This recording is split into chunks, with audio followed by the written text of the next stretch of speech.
So friends, बहुत ही interesting किस्म की पॉडकास्ट हुई है आज। और आज हमने बात की है दुबई की प्रॉपर्टीज़ के बारे में। दुबई की प्रॉपर्टीज़ को कंपेयर किया है यूएस की प्रॉपर्टीज़ रियल एस्टेट मार्केट से। और मैंने एक यूज़ केस दिखाया है आपको, जिसके अंदर खुर्रम भाई से मैंने बात की है। खुर्रम भाई से मैंने और पहले भी मल्टीपल वीडियोज़ में उनको मैं ले चुका हूँ अपने शो के ऊपर। और उनसे हमने बात की है कि उन्होंने खुद एक प्रैक्टिकली एक प्रॉपर्टी खरीदी थी दुबई के अंदर, और वो प्रॉपर्टी यूएस में रहते हुए मॉर्गेज की थी दुबई के बैंक से। तो हमने एक थॉट प्रोसेस उनका देखा कि उनका क्या थॉट प्रोसेस था दुबई की प्रॉपर्टी लेने के लिए, एंड प्लस क्यों उन्होंने कैश पे बजाय इसके कि कैश पे प्रॉपर्टी लेते, इसको प्रेफ़र किया कि वो एक मॉर्गेज पे जाएँ, वो भी लोकल यूएई बैंक की मॉर्गेज के थ्रू।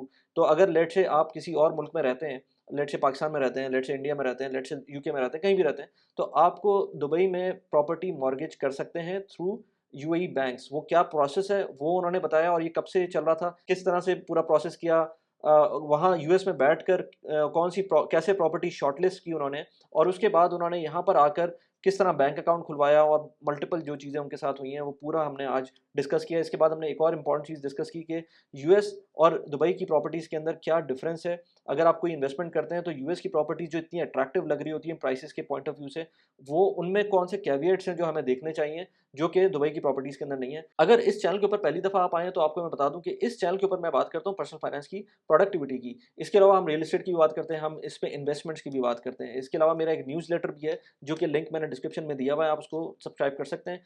चैनल को प्लीज़ सब्सक्राइब कर लें, और वीडियो को अगर आपको पसंद आए तो प्लीज़ लाइक भी करें और अपने दोस्तों में शेयर भी करें। पॉडकास्ट थोड़ी सी लंबी है, उसके अंदर आप क्लिप्स देख सकते हैं, मैंने चैप्टर्स नीचे लगाए हुए हैं, आप उसके हिसाब से जो आपको पसंद हो आप उसमें जाके देख सकते हैं, बाद में भी इसको ज़रूर देखें। Without further do, let's begin. Khurram भाई, वेलकम टू द शो। कैसे हैं आप? Hey, thank you very much, Wally, and very nice talking to you, and thanks for inviting. No, it's my pleasure. तो खुरम भाई, हम जैसे बात कर रहे थे इस पॉडकास्ट से भी पहले कि जो थॉट प्रोसेस था आपका, जो प्रेफ़रेंस थी वो दुबई की प्रेफ़रेंस क्यों थी? और दुबई में आपने प्रॉपर्टी ली क्यों? क्योंकि आप तो इतनी दूर बैठे हुए हैं, यूएस में मैंने नॉर्मली देखा है कि जो दुबई में लोग प्रॉपर्टी बाय कर रहे होते हैं वो यूरोपियंस बाय कर रहे होते हैं, या लेट्स से ब्रिटिशर्स बाय कर रहे होते हैं, या लेट्स से इंडियन पाकिस्तानीज़ तो कर ही रहे होते हैं सबकॉन्टिनेंट से। लेकिन यूएस ओनरशिप वैसे भी अगर डेटा में देखा जाए तो बहुत कम लोग हैं। एक तो ये कि आप अपना बताएँ थॉट प्रोसेस कि दुबई की प्रॉपर्टी में आप ने क्यों इंटरेस्ट लिया, एंड देन पूरा प्रोसेस फिर आगे हम और डिटेल में बात करते हैं। थैंक जी वाली थैंक्स। सो वाली आई थिंक दुबई को जब मैं कंसिडर कर रहा था तो उसमें दो या तीन चीज़ें थी। तो पहली जो चीज़ थी वो थी diversification of assets. For example अगर आप यूएस से बाहर कोई भी जगह देख रहे होते हैं, तो जब मैं इवैल्यूएट कर रहा था तो दुबई में है कि मैं वहाँ पे रह चुका हूँ, तो मेरा एक थोड़ा-सा कम्फर्ट फैक्टर था जो है लोकेशन के हवाले से। और दूसरी जो चीज़ जो एक्चुअली मुझे बहुत अट्रैक्टिव लगी थी, वो खलीज टाइम्स के अंदर उन्होंने अनाउंस किया था कि वो नॉन रेज़िडेंट को जो है मॉर्टगेज ऑफ़र कर रहे हैं।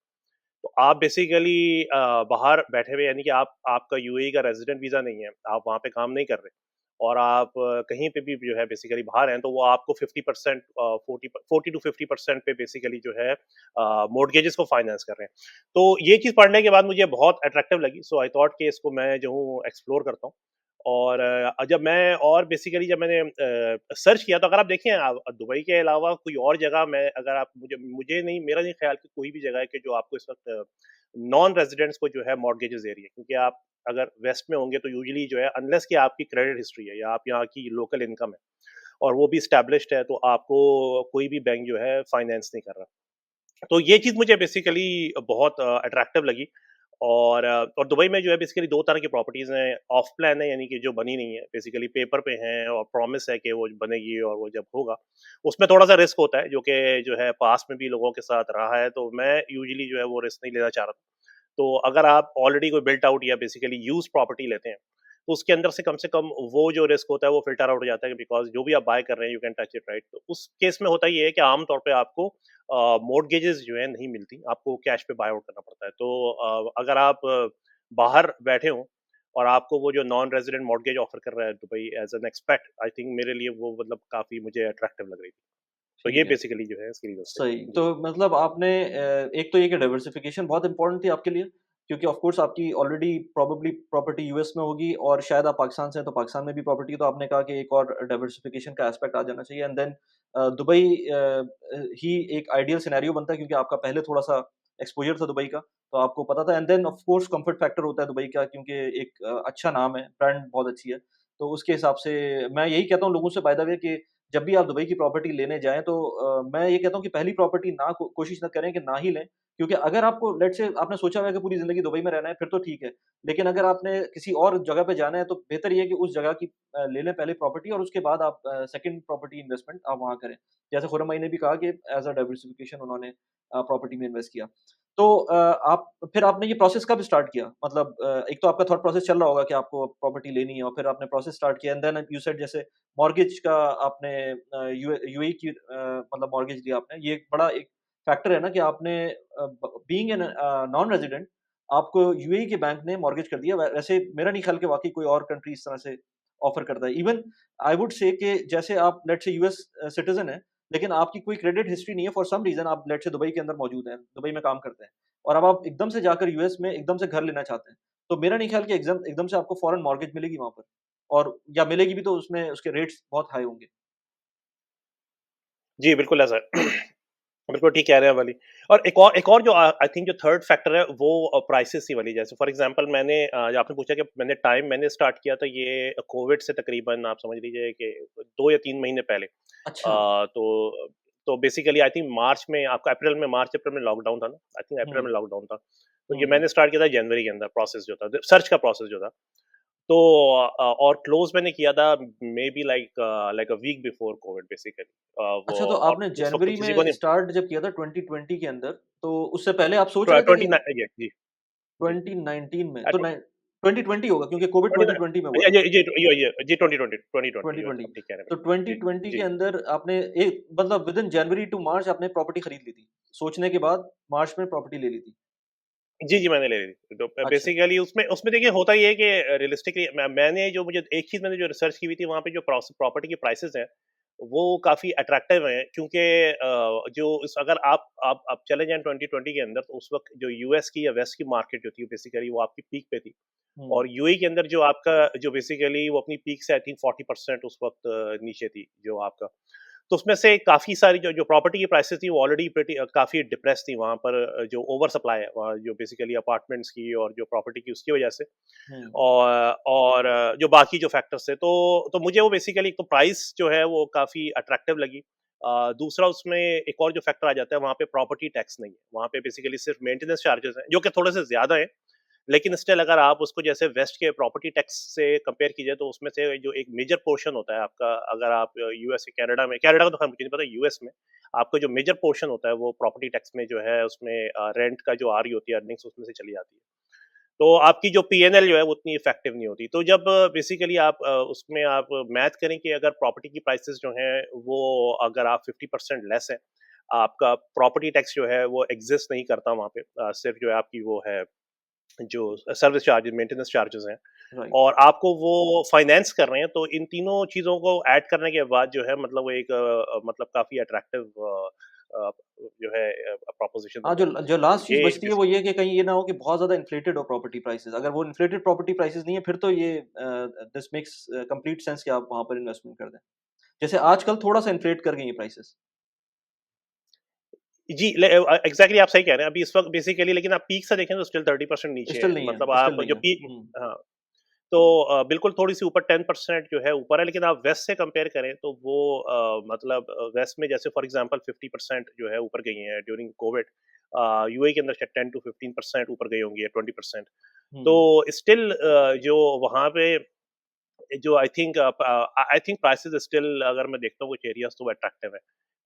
मतलब इतना डिफरेंस है कि फॉर एग्ज़ाम्पल अगर आप जैसे अगर आप फॉर एग्ज़ाम्पल आप 2 बेडरूम का अपार्टमेंट अगर आप सैन फ्रांसिस्को में या न्यूयॉर्क में ले रहे होंगे तो वो शायद $1.5 मिलियन डॉलर का है या आपका 1 पॉइ या $2 मिलियन डॉलर के अराउंड जो है। और आप उसको दुबई में अगर देखते हैं तो like you are getting it for like 300 के समथिंग राइट? तो वो हाँ। प्राइसेज़ जो हैं वो मतलब आप वेस्ट से कंपेयर करें तो स्टिल काफ़ी आपको अट्रैक्टिव लगती हैं and I for like the for way location. That you were comparing कि उसके अंदर लेट्स से आप सी फ्रंट कोई ले रहे हैं, सी फ्रंट प्रॉपर्टी इवन आप किसी हल्की स्टेट में भी यूएस में चले जाएँ ले रहे हैं तो वो एनीवेज़ आपको एक्सपेंसिव पड़ेगी। या वाटर वाटर फेसिंग अगर आप कोई प्रॉपर्टी ले रहे हैं और यहाँ पर आपको ज़्यादातर प्रॉपर्टीज़ वाटर फेसिंग मिल जाएँगी। वो बहुत ज़्यादा कोई उसका प्रीमियम नहीं होगा। तो ये भी एक आपने बताया था कि फैक्टर आपने देखा था। जी, बिल्कुल। इसमें ये आपने बिल्कुल सही हाइलाइट किया। इसमें देखिए जो वाटर फ्रंट प्रॉपर्टीज़ हैं यहाँ पे अगर आप कोई भी ले रहे हैं यूएस के अंदर, तो आपको कहीं पे भी जो है लाइक लाइक 500-600 के नॉर्थ ऑफ लाइक यहाँ पे अगर आप न्यूयॉर्क में, सैन फ्रांसिस्को में हैं, तो आपको it's like easily 2 million dollar या इवन ज़्यादा होंगी इससे। तो अगर आप उसमें यूएई में लेते हैं, जैसे दुबई मरीना की है उसकी, या बिज़नेस बे में है, या आपका जुमेरह लेक टावर है, तो मैंने जो है उसको जेएलटी को प्रेफ़र किया था। तो उसमें आपको बहुत अच्छी मतलब बेसिकली अट्रैक्टिव प्राइस पे मिल रही हैं। यूएस की मेरे ख़्याल से आप कहेंगे कि उसकी जो प्राइस जो है उसकी शायद 20% है कंपेयर टू अगर आप यहाँ पे लोकली लें। तो स्टिल वो जो यहाँ पे यूएस में आप उसको कंपेयर करें तो प्राइसेज़ जो हैं वो वहाँ पर मतलब बहुत अट्रैक्टिव हैं। तो उससे ये होता है कि आपका अगर आप मतलब रिस्क भी जो है आपका थोड़ा-सा लिमिटेड हो जाता है क्योंकि कैपिटल हुँ, जो है वो आपका ओवरऑल कम है। तो ये हुँ, वाला फैक्टर एक आ जाता है उसमें। सही। अच्छा, अब और उस पे प्लस ये कि आते हैं। हाफ मॉर्टगेज है उसमें से। जी। हाँ, अच्छा, अब इस पे आते हैं कि अब आपने जब स्टार्ट किया तो मतलब जनवरी से स्टार्ट किया तो उसमें क्या-क्या स्टेप्स थे? और कौन-कौन से टूल्स यूज़ किए आपने इसको वैलिडेट करने के लिए अपनी डिसीज़न को? और फिर इवेंचुअली किस तरह से हुआ और पूरा स्टोरी क्या थी? जी, सो सबसे पहली चीज़ जो है बेसिकली मैंने जो है पहले तो प्रॉपर्टी के प्राइसेज़ देखे कि बेसिकली कि डज़ इट मेक सेंस और कौन-सा एरिया है। तो मैंने पहले एरियाज़ को जो है बेसिकली शॉर्टलिस्ट किया आपका, कि जैसे आपका दुबई के अंदर आपका दुबई मरीना है जो कि मतलब मुझे मुझे पसंद था। तो दुबई मरीना है आपका, बिज़नेस बे है, डाउनटाउन है और आपका जेएलटी है। तो मैं इन 4 लोकेशंस पे जो है देख रहा था। और उसकी एक और जो चीज़ मैं देख रहा था वो ये कि आपका जैसे कोई भी का प्रॉपर्टी हो, वो आपका जो मेट्रो स्टेशन है उसके साथ हो। अच्छा, या आपका जैसे मेरे केस में देख रहा था कि अगर जो है आपका दुबई इंटरनेट सिटी या मीडिया ज़ोन जो है उसके करीब हो और मेट्रो स्टेशन करीब हो, तो basically I think rent out करने में आसानी होगी। मतलब बेसिकली मैंने just made the logic my self. तो पहला जो स्टेप था मैं वो ये देखना चाह रहा था कि ये जो आपकी मॉर्टगेज है इज़ इट रियल? तो मैंने सबसे पहला स्टेप ये किया कि मैंने पहले मॉर्टगेज के लिए एप्लीकेशन जो है स्टार्ट की। और मैं देख रहा था कि बेसिकली लाइक अगर वो basically if it's not working out, तो फिर मैं बैक आउट कर जाऊँगा। बेसिकली वो शो स्टॉपर है वहीं पे, राइट तो राइट आपने अवे। मॉर्गेज आपको तो मतलब वो मैंडेटरी थी, मॉर्गेज के अलावा आप नहीं चलते, कैश पे नहीं लेनी थी जी, आपको? मैं जी, मैं कैश पे बाय आउट नहीं करना चाह रहा था। मैं एक्चुअली मुझे मैं basically 100% capital I did not हाँ, वांट टू पुट इन। तो हाँ। मैं मॉर्टगेज से स्टार्ट करना चाह रहा था कि लाइक उसमें शायद कह लीजिए कि थोड़ा-सा रिस्क जो है वो आपका राइट अवे जो है वो थोड़ा-सा डाइवर्स हो अच्छा, जाता है। इट्स तो वेरी यस, तो मैं सरप्राइज़िंग उसको कि हो सकता है ये उसी टाइम पर 50% का ऑफ़र उसी टाइम पर आई हो और उसके बाद कोविड आ गया हो। क्योंकि ये अब जाके कहीं कोई मार्केटिंग होती हुई नज़र आ रही है मुझको इस ऑफ़र की। वरना मैंने बहुत मुझे भी रिसेंटली पता चला था, आपसे बात करने से कुछ अरसे पहले मुझे पता चला था कि ये 50% मॉर्गेज का ऑप्शन भी है फॉर नॉन रेज़िडेंट्स। तो ये मार्केटिंग इनकी बहुत स्लो है और बीच में जो कोविड आ गया था उसके बाद तो उन्होंने वैसी बात नहीं की होगी इसकी। तो 50% आपने सोच लिया था कि चलो कैपिटल डाल देते हैं और 50% वो जो मुल्क है, जिस मुल्क की प्रॉपर्टी है उसी के अंदर वो दे रहे हैं। तो इट्स वेल एंड गुड। जी, एग्ज़ैक्टली। अच्छा, मैंने इसमें मुझे जो मैं जो मैंने स्टार्ट किया, मैंने बेसिकली पहली जो मैंने उसमें डाली एप्लीकेशन ऑनलाइन, वो अबू धाबी फाइनेंस की थी। तो मैं उस चीज़ से बड़ा सरप्राइज़ हुआ कि मैंने उनको डाला है, उन्होंने मुझे मेरे ख़्याल से 48 आवर्स के अंदर अप्रूवल की जो है वो भेज दिया। वो प्री अप्रूवल भेजते हैं, it's not like a full approval. हाँ, लेकिन उन्होंने basically like within I think 2 दिन में उन्होंने मुझे वो प्री अप्रूवल भेज दिया। तो आई वाज़ क्वाइट सरप्राइज़्ड। अच्छा, बाकी बैंक्स में ये मसला हो रहा था कि जब मैंने उसमें स्टार्ट की एप्लीकेशन, तो स्टार्ट तो हो गई, वो उसमें बैंक्स में ये हो रहा था कि उनको एग्जैक्ट प्रोसेस नहीं पता होता। वो ये नहीं कह रहे आपको कि नहीं दे रहे, हुँ, लेकिन ये है कि उसमें हो ये रहा है कि बेसिकली वो आपसे बोलेंगे, कहीं पे बोलेंगे कि यूएई का आप लोकल नंबर दें। मेरे पास लोकल नंबर तो नहीं है वहाँ पे जो है 97150 वाला जो है। हुँ, और आपका या फिर ये है कि वो आपको बेसिकली रात के 3 बजे कॉल करेंगे। तो वो हुँ, फाइनेंस तो कर रहे हैं एक्सपर्ट्स को, लेकिन मतलब हुँ। आप उनको लिख भी दें कि आप कहाँ पे रहते हैं, वो they just time call, zone right? का नहीं तो उसमें एडजस्ट ये हो रहा था करेंगे। कि हाँ। हाँ, एग्ज़ैक्टली, तो उसमें बेसिकली क कनेक्ट कनेक्ट करने का उनके साथ इश्यू हो रहा था। कहीं पे वो हुँ, कह रहे हैं कि एक्सपर्ट्स को वो कर रहे हैं, वहाँ पे मोबाइल नंबर लोकल माँग रहे हैं। इस तरह के इश्यूज़ मुझे आ रहे थे, बेसिकली लॉजिस्टिकल जो है। तो अच्छा। उसमें एक आपका जो एमिरेट्स एनबीडी था आई थिंक, और आपका रासुल खैमा बैंक था, मैं उसको एक्सप्लोर कर रहा था। और इवेंचुअली ये कि मुझे जो आपका ये जो था एडीएफ जो था, बेसिकली सर्विस की वजह से उसका बेसिकली जो वो बहुत प्रॉम्प्ट थे वो लोग। तो मैंने अच्छा, Abu Dhabi ADF by the finance way के साथ अब जो है तो मुझे नहीं नज़र आता अबू धाबी फाइनेंस।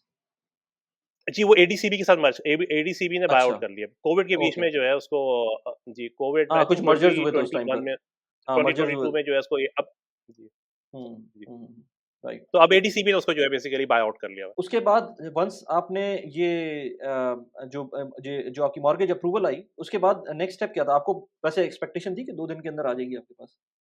है। नहीं, मैं एक्सपेक्ट नहीं कर रहा था कंप्लीटली। मैं actually I was quite surprised, और उसके बाद मैं बेसिकली जो उनका रिस्पॉन्स था ना, it was like really professional, और वो सब लोग अवेलेबल थे, और like they were just ready to fund it. तो इससे बेसिकली मैंने कहा, यार ये तो दिस लुक्स रियल बेसिकली ना, मतलब सिर्फ अखबार की हद तक नहीं है, like hmm, it's working out.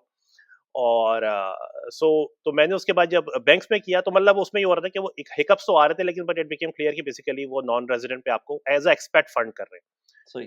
तो so then I decided to move forward. मैंने उसको सीरियसली जो है फिर स्टार्ट किया। तो जो बेसिकली मैंने जो स्टेप था, मैं प्रॉपर्टी फाइंडर से मैंने सर्च करना शुरू किया, और उसमें मैंने अपनी जो क्राइटेरिया था कि बेसिकली वो आपका मेट्रो स्टेशन के पास हो, लाइक बिल्डिंग्स की जो है रेटिंग्स आ रही होती हैं, वो भी गूगल से मैंने देखी थी।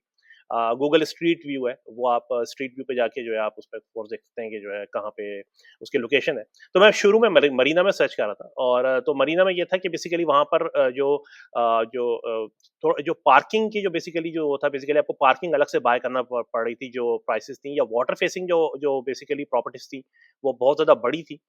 तो वो so somehow Marina was not working out, तो जेएलटी जो है it was like maybe like 10% cheaper, तो उसमें और साथ ही है मरीना के, सो आई थॉट कि JLT was like maybe adding to my template. वहाँ पे जब बेसिकली प्रॉपर्टी की प्राइस, उसका जो इंटरेस्ट रेट है, मॉर्गेज जो उसकी फीस है, और रेंटल यील्ड जो उसकी नज़र आ रही है, तो उसमें मैंने उसकी मतलब मीडियन ले लिया, अपर साइड ले ली, लोअर साइड ले ली। तो उसमें जब डाल के देखा, तो मुझे जेएलटी जो है वो पेपर पे ज़्यादा अट्रैक्टिव नज़र आ रही थी। तो so I move forward with JLT at that time. तो मैंने उसे अच्छा। नैरो डाउन किया। हुँ, फिर उसके बाद मैंने वहाँ पे अच्छा, वहाँ पे क्या होता है आपको दुबई में कि आपको जैसे आप अगर यूएस में हैं, तो आपको यहाँ पे 2 रियल एस्टेट एजेंट होते हैं। एक आपका बायर का एजेंट होता है, और एक आपका सेलर का एजेंट होता है। तो दुबई में आपका सिर्फ़ एक ही रियल एस्टेट एजेंट है बेसिकली। आप रख सकते हैं एक और चाहें तो, लेकिन तो मैं ये कर रहा था बेसिकली, जो जो भी सेलर एजेंट है उसको डायरेक्ट कॉन्टैक्ट किया, और वो आपको ज़ूम पे ही जो है वो आपको टूर दे रहे थे उस वक़्त जो है। ज़ूम पे आपने प्रॉपर्टी का टूर लिया, तो फिर मैंने एक नहीं वैसे जो आपको प्रॉपर्टी थी उसको। आपका जो केस था ये काफ़ी सिम्प्लिफाइड था वरना लोगों के पास इस वक़्त इस तरह भी होता है कि लेट्स से मैंने प्रॉपर्टी दी सेल होने के लिए, वो प्रॉपर्टी मेरे एजेंट ने आगे फॉरवर्ड कर दी और उसके उसको भी किसी और से लीड मिली। तो कभी-कभी 3 एजेंट्स भी बीच में आ जाते हैं। हालाँकि आपको सीमलेस एक्सपीरियंस मिल जाएगा, मोस्टली सीमलेस एक्सपीरियंस होता है, लेकिन ये हो सकता है कि आप जो है वो बेसिकली 3 या 4 एजेंट्स के दरमियान चल रहे हों और वो जो प्रॉफिट उनके लिए जो प्रॉफिट होता है, एजेंट का कमीशन जो होता है, वो डिस्ट्रीब्यूट हो जाता है। तो ये भी हो सकता है कि एक एजेंट से ही काम चल जाए और ये भी हो सकता है कि 4-4 एजेंट बीच में आए हुए हों। अच्छा, ये मुझे अब आप आप बता रहे हैं, दिस इज़ न्यू हाँ। For me. इस केस में मुझे बेसिकली जो मैंने उनको कॉन्टैक्ट किया, वो सेलर उनके साथ टाइट था बेसिकली, जो जो रियल्टर था। हुँ। तो तो बीच में बेसिकली एक ही रियल्टर था, देयर वाज़ हाँ, नोबडी इट इज़ एल्स। और पॉसिबल यस, अब यस। जी। हाँ। अरे ही वाज़ प्रीटी प्रॉम्प्ट। तो उसमें और बाज़ औक़ात ये होता है कि मैंने कहीं पे मतलब जो है उसको सर्च तो किया, मतलब मैंने 5, 7, 10 प्रॉपर्टीज़ देखी उसमें। फिर आपको कहीं पे वाइब सही नहीं लग रही, कुछ भी हो रहा है, तो आप बैक आउट कर गए। तो इस केस में ये हुँ, था कि मुझे मतलब इट लुक्स स्ट्रेट फॉरवर्ड, और इट लुक रियल। फिर मैंने उसमें हुँ। वहाँ पे जब मैंने देख ली प्रॉपर्टी, की मुझे समझ में आ रही है, फिर मेरा एक दोस्त था वहाँ पे, तो मैंने उसको कहा कि लोकली वो विज़िट कर ले।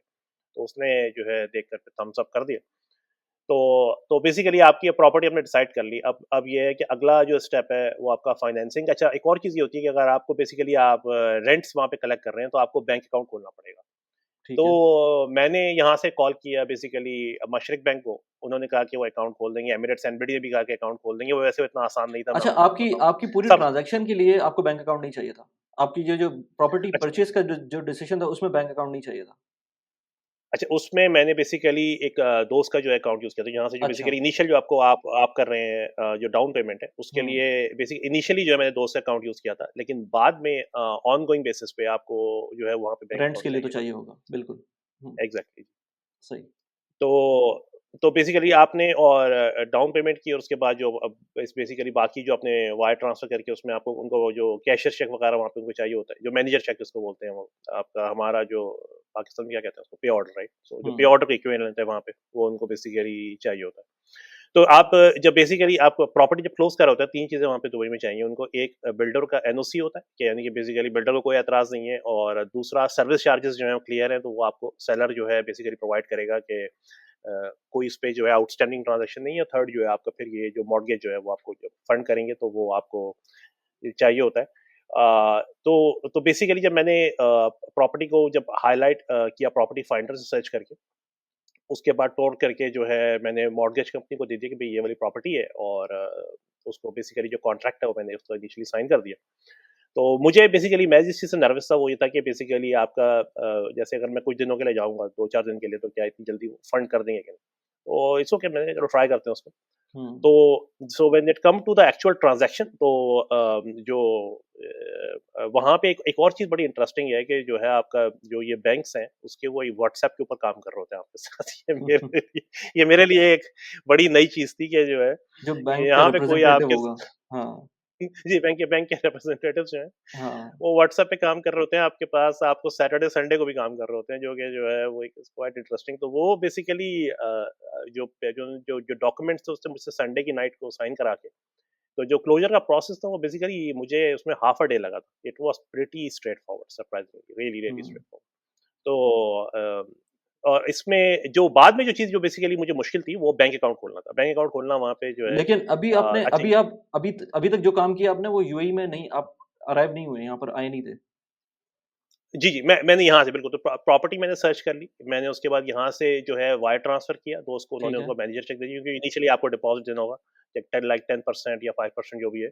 हुँ, और हुँ। उसके बाद आपने एक डेट फाइनल कर ली बेसिकली जिसको क्लोज़ करनी है आपने। तो उस डेट हुँ, से पहले आपको जो डिपेंडेंसी है उसकी वो ये है कि आपको वहाँ पे ये जो एनओसी के लेटर्स चाहिए वो होने चाहिए आपके पास। ठीक है। और वो फिर अगर आपके पास हैं तो आप बेसिकली बायर और सेलर जो है वो वही अपना ट्रेडिशनल वे में वहाँ पे चले जाएँगे। दुबई में एस्क्रो नहीं है, पुरानी प्रॉपर्टीज़ में हुँ। वहाँ पे एस्क्रो नहीं है। तो एस्क्रो में फ़ायदा ये होता है कि आप जो है बेसिकली एसिंक्रोनस ट्रांज़ैक्शन कर सकते हैं। यानी कि सबको एक जगह पे होना ज़रूरी नहीं है।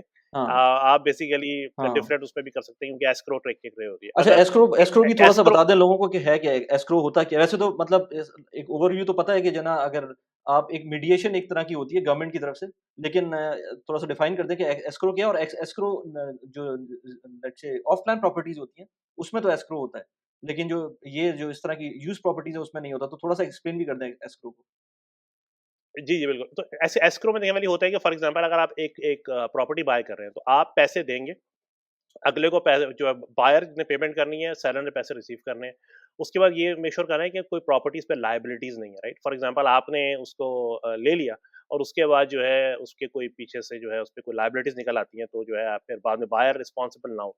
फिर ये कि आपकी जो ट्रांज़ैक्शन है, वो बेसिकली होने के बाद बेसिकली एस्क्रो मेक श्योर ये करता है कि सेलर को जो है उसके पैसे मिल रहे हैं, बायर को जो है प्रॉपर्टी ट्रांसफ़र हो रहा है और लीन्स जो हैं उसकी सारी क्लियर हैं और अगर मॉर्टगेज आ रही है तो उसमें ये हो रहा है कि बेसिकली आपका इनिशियल बेसिकली डिपॉजिट है बाद में आप अगर 50% फाइनेंसिंग लेकर आ रहे हैं जो भी उसमें से माइनस करके लेस डिपॉजिट और फिर आप फिर मॉर्टगेज जो लेकर आ रही है तो बेसिकली वो अब मॉर्टगेज जो है उसको फंड कर रही है तो इन चीज़ों को की जो अलाइनमेंट है वो आपको एस्क्रो करके दे रही होती है तो यानी कि अब होता ये है कि फॉर एग्ज़ाम्पल अगर एस्क्रो आपके पास होगा तो ये ज़रूरी नहीं है कि सब लोग एक ही दिन एक जगह पे बैठे। भाई वो बाहर से पहले पैसे लेगा, वो आपके जो हैं लाला लैंड में आपके पास एस्क्रो में पड़े हुए हैं और उसके बाद जो है जब जब सेलर जो बेचेगा तो उसको वो बाद में भी ट्रांसफ़र कर सकता है। इसी तरह से सही। अगर मॉर्टगेज वालों ने उनको आज फंड किया है तो वो कल भी हो सकता है। तो एस्क्रो के केस में ये होता है कि वो बेसिकली एक मिडलमैन है जो कि बेसिकली ट्रांज़ैक्शन को एश्योर कर रहा होता है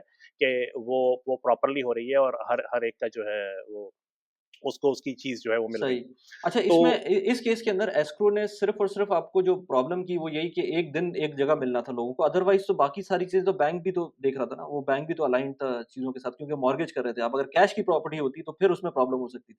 मैं आपको एक और मुझे इससे मुझे अभी एकदम से याद आया कि मेरे एक अंकल थे वो मतलब काफ़ी लर्नेड थे और काफ़ी चीज़ों को समझते थे।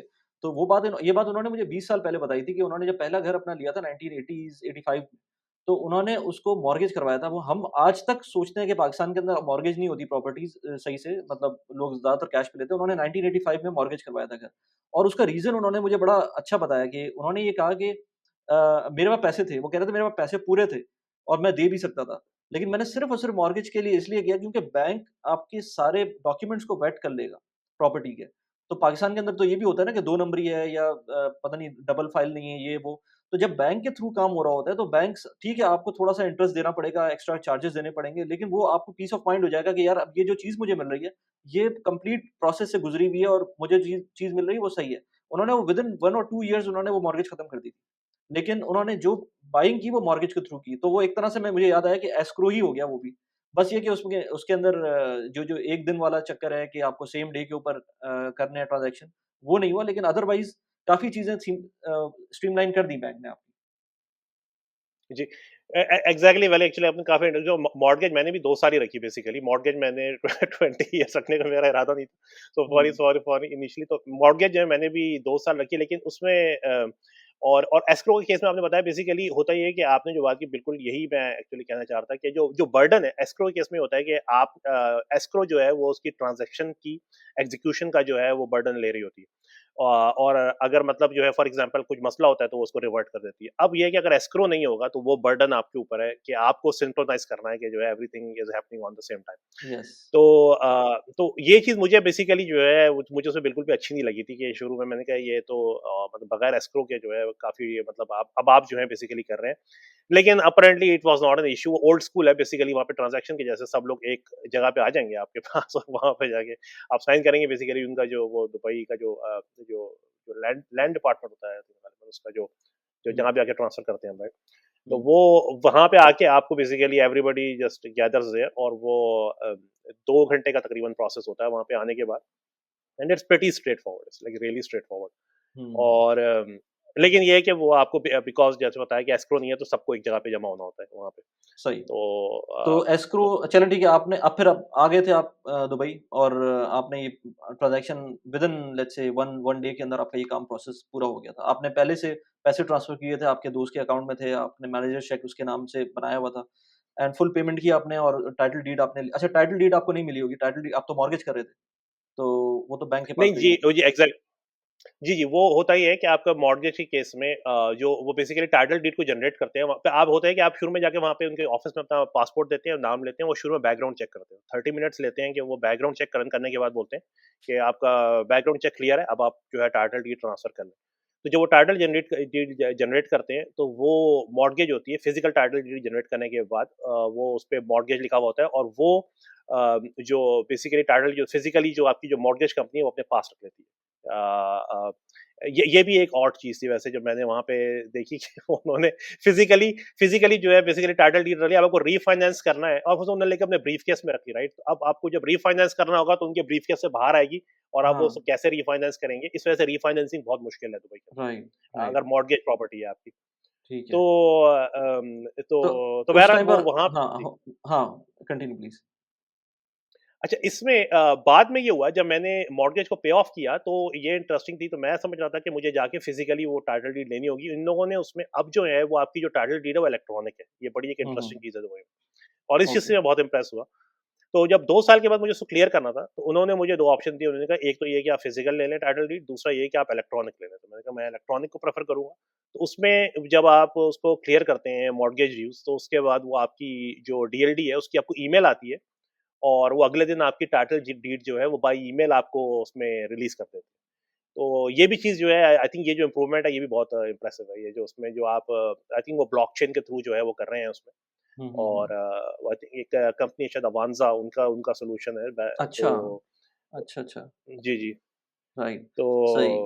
तो यस तो तो आपके पास फिर लेट्स से आपने ये इस प्रोसेस को कंप्लीट कर लिया उस डीएलडी के ऑफिस के अंदर बैठकर आपने ये खत्म कर लिया, उसके बाद आप लेट्स से यूएई में ही है अभी मौजूद हैं और आपकी प्रॉपर्टी आपको हैंडओवर हो गई है। अब नेक्स्ट क्योंकि आपको रहना तो है नहीं इस प्रॉपर्टी में, आपने उसको रेंट पे चढ़ाना था।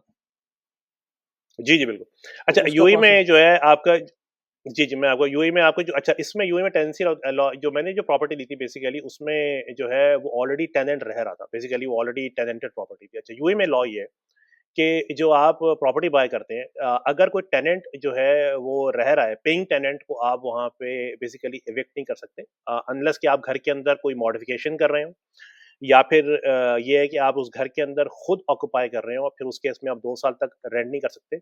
और एक कोई तीसरा क्राइटेरिया और है उसका मुझे भी वो याद नहीं है, लेकिन वो भी बेसिकली डिफिकल्ट है। तो इन नटशेल अगर एक पेइंग टेनेंट है, आप अगर प्रॉपर्टी बाय कर रहे हैं, तो वो टेनेंट जो है वो रोल ओवर हो जाता है आपके साथ।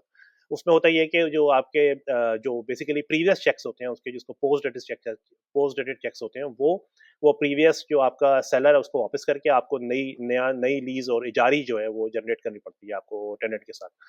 तो वो बेसिकली जो है इजारी का जो कॉन्ट्रैक्ट है फिर मुझे वो नया कॉन्ट्रैक्ट जो है मैंने एग्जीक्यूट किया उसका जो टेनेंट के साथ है और फिर जो टेनेंट जो है वो आपका बेसिकली आपको वो चेक्स दे देता है। अच्छा वहाँ पे एक इंटरेस्टिंग चीज़ ये है जो कि मुझे जब जो रेंट के लिए आती है यूएस के अंदर आपको रेंट जो है बेसिकली मंथली बेसिस पे मिल रहा होता है। दुबई के अंदर आपको जो है वो मंथली बेसिस पे भी होता है, क्वार्टरली बेसिस पे भी है, हट के एनुअल बेसिस पे भी है। हाँ, हाफ तो ईयरली जैसे पर भी मेरे है, केस एनुअल में पे जो भी है है। हुँ।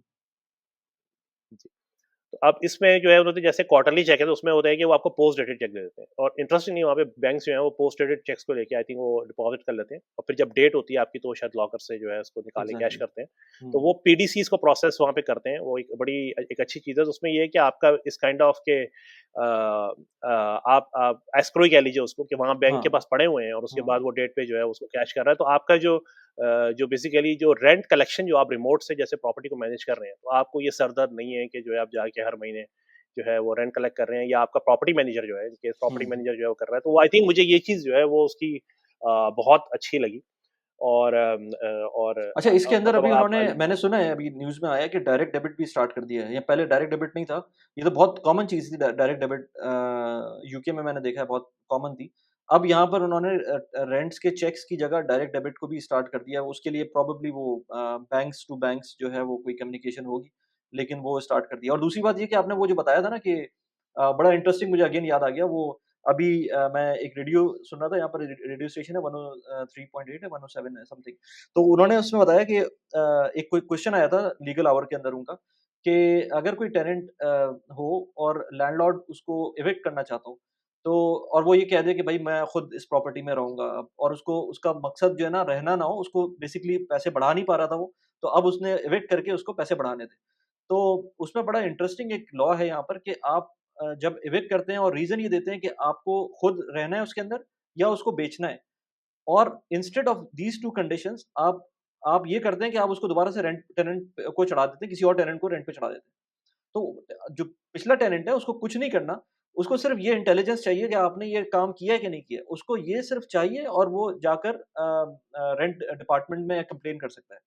एंड फिर उसके बाद उसके ऊपर आपको फाइन भी पड़ेगा और आपको उसको रेंट का कोई कंपनसेशन भी देनी पड़ेगी। तो मतलब ये लॉ इस तरह का है, आप इतने आराम से इविक्ट नहीं कर सकते।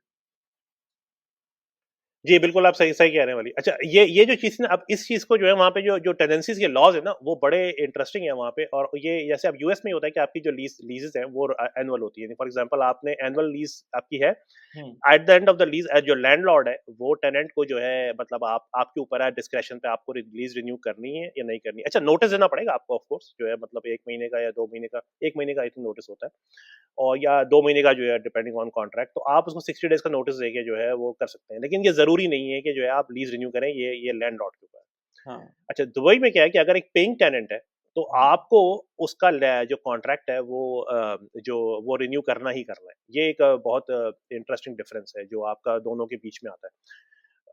और फिर एक और चीज़ जो मुझे बड़ी इंटरेस्टिंग लगी वो जो आपका दुबई में जो लीज़ेज़ हैं वो बेसिकली रेगुलेटेड है उनकी ना और वो रजिस्टर्ड होती हैं। तो जैसे अगर आपकी जो यूएस की लीज़ेज़ हैं वो आपकी प्राइवेट पेपर पे होती है, वर्ड डॉक पे आप लिखते हैं। वो अच्छा। होता है बेसिकली आपने रीमैक्स से किसी आपने मतलब रियल एस्टेट एजेंसी से आपने लिया हुआ है कॉन्ट्रैक्ट, लेकिन इटसेल्फ वो बेसिकली वर्ड डॉक में होता है। उसकी कहीं पे कोई सेंट्रल रजिस्ट्रेशन नहीं होती है आपका जो टेनेंसी कॉन्ट्रैक्ट है। वहाँ पर ये है कि आपका जो उनका वो इजारी वाला प्रोसेस है, उसमें ये है कि वो आपकी जो लीज़ है, वो बाकायदा रजिस्टर्ड होती है, जो कि मुझे बहुत अच्छा लगा था कि जो है उसमें आपका बेसिकली उसमें रेगुलेटेड है वो। और फिर उसके बाद ये है कि उन्होंने जब जो रेंट इंक्रीज़ है वो यूएस के अंदर भी वो ये है कि बेसिकली लैंडलॉर्ड पे मतलब बेसिकली आप इंक्रीज़ कर रहे हैं, वो आपका उसमें आई थिंक शायद स्टेट की कुछ रेगुलेशन उस पे होगी। लेकिन इन जनरल जो है आप कर सकते हैं इंक्रीज़ लेकिन यूएई के अंदर ये है कि आपको उनकी जो एक वेबसाइट है, उसपे वो जो दुबई लैंड की उस पे जाके आपको एंटर करना पड़ता है। आई थिंक रेरा बोलते हैं, आर-ई-आर-ए रेरा, तो रेरा है, रे बिल्कुल। रेरा रेरा उसका की जो वेबसाइट इंडेक्स होता है, हर एरिया का इंडेक्स होता है, फिर उसके अंदर हर अपार्टमेंट का भी वो जो है ना एक बिल्डिंग वाइज़ भी करते हैं और बिल्डिंग के अंदर भी बहुत ज़्यादा डीप में जाते हैं। तो ऐसा नहीं है कि आपको एक लेट्स से बर्शा का एरिया बोल दिया, बर्शा 1 के अंदर जो है ना ये रेंटल इंडेक्स है 1 बेडरूम का तो आपको इसके आस-पास होनी चाहिए। वो उसके बाद भी अगले स्टेप भी देखते हैं। लेकिन ये कि हाँ, उनका एक इंडेक्स है, उसके हिसाब से आगे-पीछे हो सकती है हो सकता है रेंट। अगर पीछे है तो वो बढ़ा सकते हैं, लेकिन उसके अंदर भी ऐसा नहीं हो सकता कि अगर लेट्स से 1-2 साल के अंदर प्रॉपर्टी के अंदर कोई बूम आ गया है और let's say for some reason 30% property की इंक्रीज़ हो गई है प्राइसेज़ या रेंटल इंक्रीज़ हो गए हैं, तो आप 30% बढ़ा सकते हैं, ऐसा नहीं हो सकता। उसके बाद भी आप उसको एक लिमिट के अंदर ही रखते हैं। बिल्कुल ऐसा है, आप बिल्कुल ठीक कह रहे हैं। उसमें और उसमें जो एक चीज़ अच्छी है वो ये है कि रेरा में जो है आपका आप उसमें रेंट को इनपुट करें, प्रॉपर्टी को इनपुट करें और उसके बाद वो कह देता है कि ये रेंट जो है हम अप्रूव कर रहे हैं, वो आपको एक पीडीएफ फाइल जनरेट कर देता है। तो इन मेरे केस में अच्छा। होता है कि जैसे अगर आपको रेंटल फाइल आपको रेंट इंक्रीज़ करना है, तो आप उसमें से रेरा का अप्रूवल निकाल लें और वो आप टेनेंट को अगर दे देते हैं, तो उसमें आपका फिर ये है कि जो बहस-वहस का उतना वो होता नहीं है कि मतलब विदिन द रेंज है। तो वो आपको हुँ। वो दे देता है। तो एक मुझे बेसिकली वो अच्छी चीज़ लगी उसमें ये है कि आप एकदम से जैसे बहुत ज़्यादा इंक्रीज़ नहीं कर सकते जो कि वो तो हर जगह पे है मोर और लेस। तो लेकिन ये कम से कम उसका जो है रेगुलेटेड है और वो दोनों को प्रोटेक्ट करता है बोथ वेज़। तो वो एक चीज़ है वहाँ पे और जो कि यहाँ से डिफरेंट है और मुझे मतलब जो है मुझे वो बेसिकली उसमें सही मुझे है। अच्छी लगी थी। जी।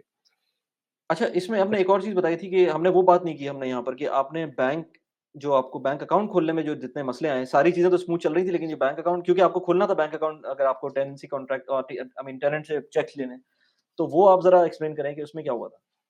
जब आपने देखिए, इसमें बैंक अकाउंट खोलने मैं गए? जी, जी, बिल्कुल, ये इसमें अच्छा मैंने इस चीज़ को सबसे आसान लिया था क्योंकि मैंने कहा बेसिकली प्रॉपर्टी को सर्च करना मुश्किल है, मॉर्टगेज मैं समझ रहा था बहुत मुश्किल होगी, वो भी नहीं है, क्लियरेंस भी नहीं है। बैंक अकाउंट खोलना यूएई के अंदर as a expat is a very difficult process और स्पेशली अगर आप यूएस सिटिज़न हैं it's going to be really difficult. तो उसमें हुँ, पहली चीज़ हुँ। ये होती है कि यूएस सिटीज़न के केस में आपको जो है बैंक्स के पास जो है फाटका कंप्लायंस चाहिए होती है। तो वो आपसे आप मोस्टली अगर आप पाकिस्तान में भी अकाउंट खोलते हैं, तो आपसे वो एक क्वेश्चन पूछते हैं जैसे स्टैंडर्ड चार्टर्ड बैंक है पाकिस्तान में, वो आपसे पूछेगा कि भई आपके पास आर यू यूएस सिटीज़न? आप कहते हैं येस, वो राइट अवे बोलते हैं हम आपका अकाउंट नहीं खोल सकते। उसकी वजह ये होती है कि उनके पास फाटका कंप्लायंस नहीं है। तो यूएई में जो बैंक है आई थिंक एमिरेट्स एनबीडी के पास है, आपके पास ये है यहाँ पे मशरिक बैंक के पास है, एडीसीबी के पास है, ये फाटका कंप्लायंट है। अब वहाँ पे जब मैंने लास्ट टाइम किया सिटी जो है वो फाटका कंप्लायंट नहीं था, इवन एचएसबीसी के अंदर लोकल कंप्लायंट नहीं थी। अब पता नहीं है उनके पास हो। अच्छा, तो जी, तो अच्छा। इसमें आपके पास ये हो रहा है कि वो जो 2 या 3 बैंक थे, वो आपके पास वो ऑप्शंस रह जाते हैं। तो अब जब मैं वहाँ पे गया अकाउंट खोलने तो उन्होंने फ़ोन पे तो कह दिया कि जो है हम आपको ओपन करेंगे। जब अब जैसे मैं मशरिक बैंक की जो है वो गुरेर सेंटर की ब्रांच में गया वहाँ पे, तो गुरेर सेंटर की ब्रांच में उन्होंने मुझे कहा भई कि आप यूएस सिटिज़न हैं? तो मैंने कहा हाँ। तो उन्होंने कहा भई ऐसा है कि आपको पहले ही आप एक एप्लीकेशन डालें और हम आपको 20 दिन के बाद बताएँगे कि हम आपको अप्रूव कर रहे हैं। और वहाँ पे जो है बेसिकली मैंने कहा भाई मैं तो यहाँ पर अगर मतलब 1 हफ्ते के लिए हूँ तो 20 20 दिन के बाद दोबारा कैसे आऊँगा? तो हुँ, उन्होंने कहा नहीं भई ये तो this is what it is. तो आपको हम कह रहे हैं हम आपको खोल रहे हैं अकाउंट, मना नहीं कर रहे हैं लेकिन आपको 20 दिन के बाद बताएँगे कि जो है आपको तो उन्होंने बेसिकली पहले आपसे वो कच्ची एप्लीकेशन लेते हैं और वो अप्रूव करेंगे उसके बाद वो आपकी पक्की एप्लीकेशन होगी इज़ लाइक दैट प्रोसेस। तो फिर मैं वहाँ से गया एमिरेट्स एनबीडी में। मैंने कहा भई मैं यहाँ पे ट्राई करता हूँ क्योंकि ये मैंने गूगल किया उसमें वहाँ पे लार्जेस्ट बैंक्स इन यूएई तो एमिरेट्स एनबीडी आ गया। मैंने कहा ये सही लग रहा है यहाँ चलते हैं। तो फिर मैं एमिरेट्स एनबीडी पे गया तो वहाँ पे जो है उन्होंने मुझे देखा तो वहाँ से बात हुई। अच्छा उन्होंने मुझे कहा कि आप वहाँ पे अगर आपको यहाँ जो बैंक अकाउंट खोलना है अच्छा ये मैं आपसे जो है एक्सपेट बैंक बैंक अकाउंट की बात कर रहा हूँ नॉन नॉन बेसिकली रेज़िडेंट यानी कि आपके पास अगर वहाँ पे एमिरेट्स आईडी और वीज़ा नहीं है। तो उस केस में हुँ, उन्होंने हुँ। कहा भई ऐसा है कि आपको आप यूएस सिटीज़न हैं, आपको 30,000 दिरहम की जो है आप एक सीडी डिपॉज़िट क्रिएट करें और उसके बाद सीडी क्रिएट करने के बाद जो है हम आपको 2 से 3 हफ्ते के बाद बताएँगे कि जो है आपका अप्रूवल आ रहा है कि नहीं। और हम आपको जो अच्छा। है फिर अकाउंट खोलेंगे, राइट अवे नहीं होगा ये।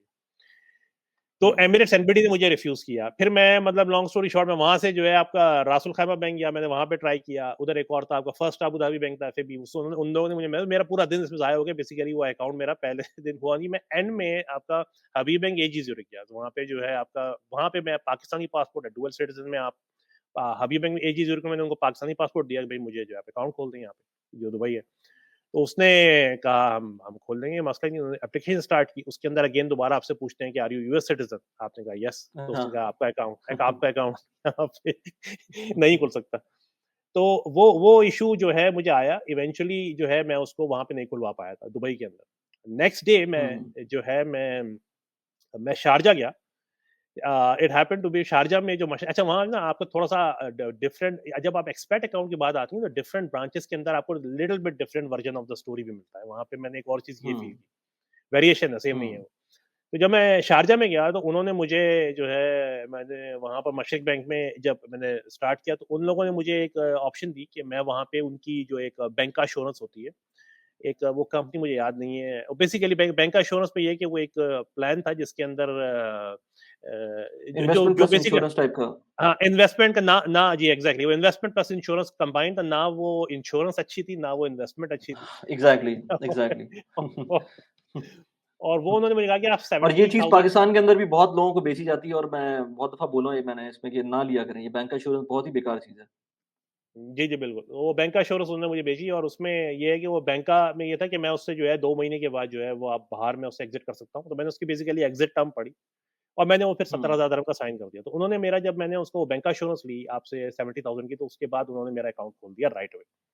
अच्छा, इसमें एक अच्छा। और चीज़ जो इम्पोर्टेंट है, वो आपका ये है कि जैसे आप देखिए कि जो आपकी जैसे आप आरडीए का अकाउंट यूज़ कर रहे होते हैं रोशन रोशन डिजिटल में, तो आपकी जो पिन हुँ, है वो आपको इंटरनेशनल नंबर पे आ रही होती है, एसएमएस, राइट? बिल्कुल, ये बिल्कुल। वो जो है तो आपका जो भी अगर यूएई में भी कोई अकाउंट है, तो आपका वो इंटरनेशनल एसएमएस जो है सपोर्ट उसको करना चाहिए।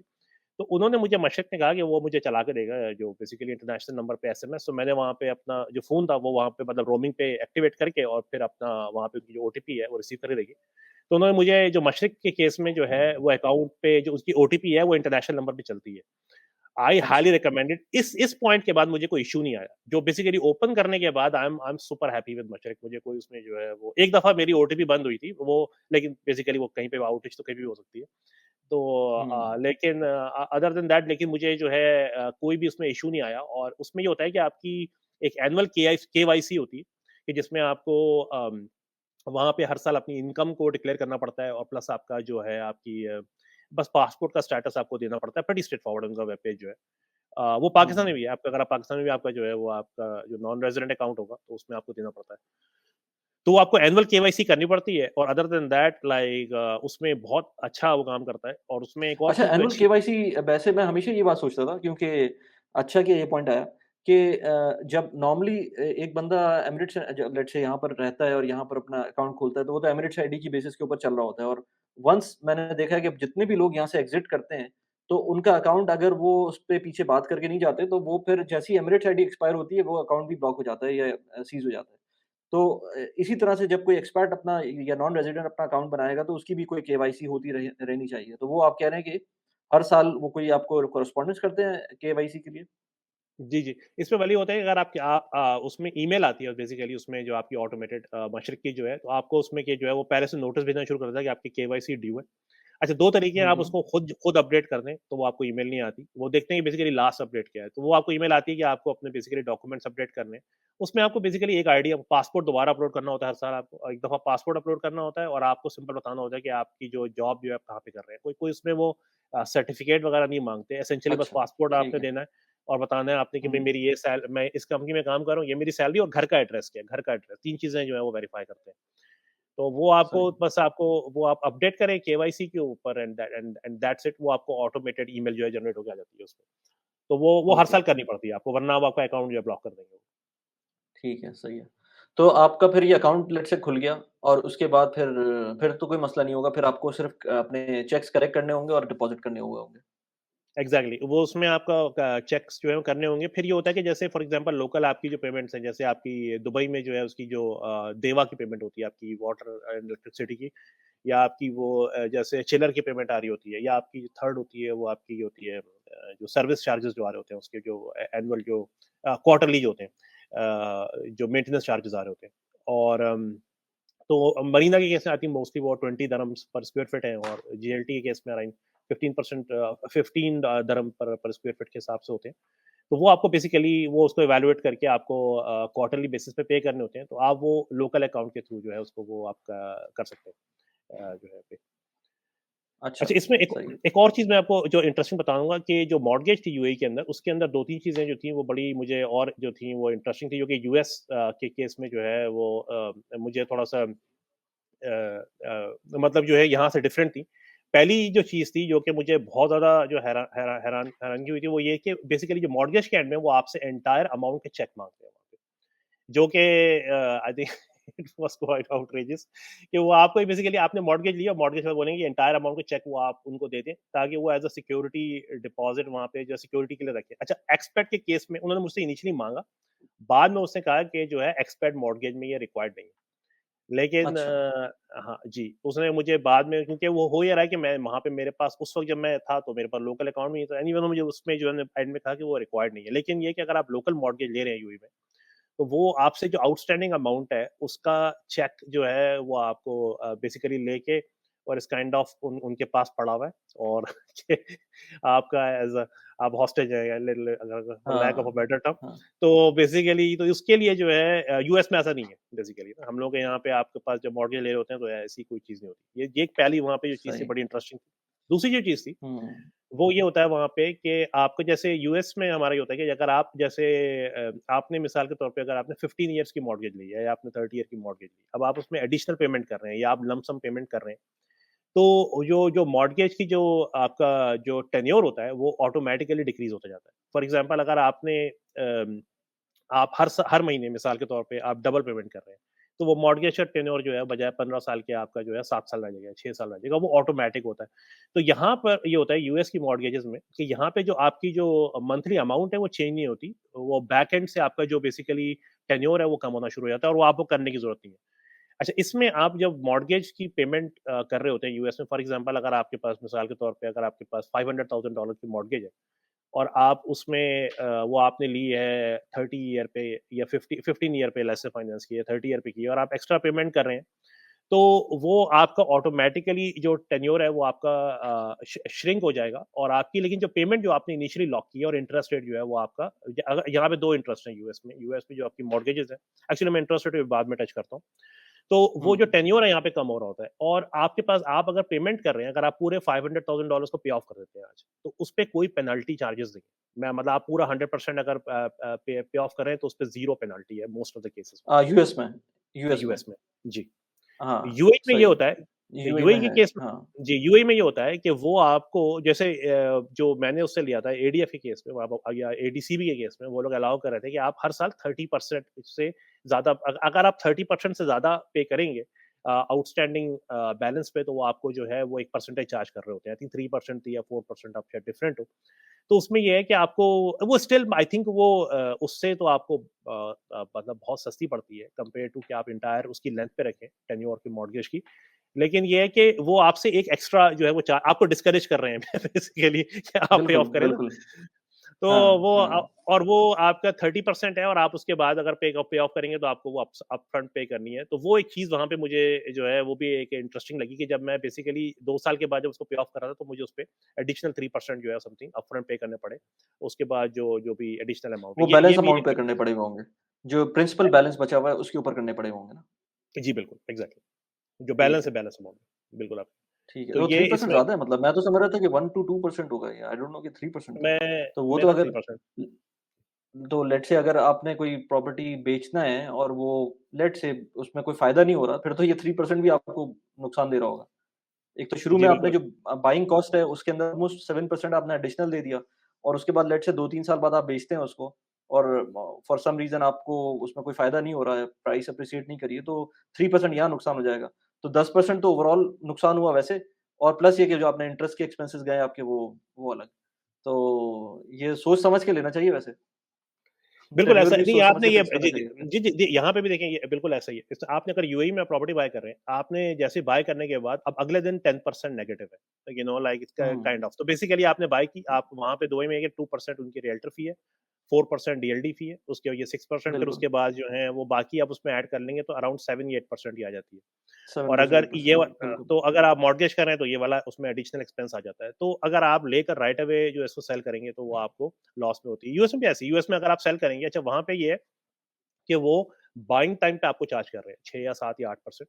यूएस के केस में ये होता है कि आप जब उसमें जब सेल कर रहे होते हैं तो यहाँ पे आपको 6% जो है वो चार्ज करते हैं। जो तो यहाँ तो आप अगर यूएस में भी अगर आप फॉर एग्जांपल आज प्रॉपर्टी बाय करके कल बेचेंगे तो आप 6% जो है वो नेगेटिव में उसमें। हुँ। तो ये तो बिल्कुल है। तो आप लेकिन इन जनरल ये होता है कि आप प्रॉपर्टीज़ को अगर लॉन्ग टर्म पे ले रहे हैं तो जो थोड़ी बहुत वो आपका सॉ टूथ इफेक्ट है, उससे कोई ऐसा आपको फ़र्क नहीं पड़ता, right? As long as cash flow जो है वो आपका पॉज़िटिव हो, तो आप नहीं, बिल्कुल आप सही कह रहे जी, हैं, लेकिन मैं तो सिर्फ़ उनके इस उसके केस में बात कर रहा हूँ, लेट्स से कोई इमरजेंसी में प्रॉपर्टी सेल करनी पड़ती है उसको और उसके पास इक्विटी भी नहीं थी, तो वो तो बिल्कुल नुकसान में जा रहा होगा उस केस के अंदर।